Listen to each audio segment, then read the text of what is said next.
Kat, sorry, medyo news yung, medyo newsy. You're one of the kids talaga na parang very, ano ba, outspoken with the elections and endorsing the elections. That's also something na tututukan mo rin sa 2016. Makikita ka ba more sa mga campaign? Yan, makikita po kasi nga, I'm 19 now and first ever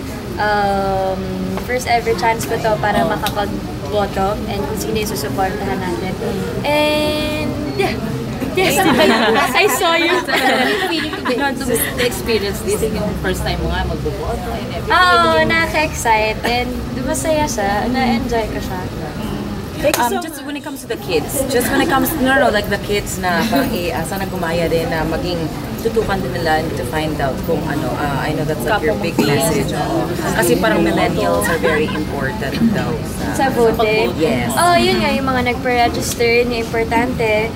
Tapos yung boboto mo, hindi yung dahil yun lang yung kilala mo or yun lang nakikita mo sa mga advertisements. Importante yung makikita mo yung plataforma niya, kung ano yung tingin mo na maniniwala ka and yung makakapagbigay ng mas magandang plano and makakapag-improve lalo ng country natin.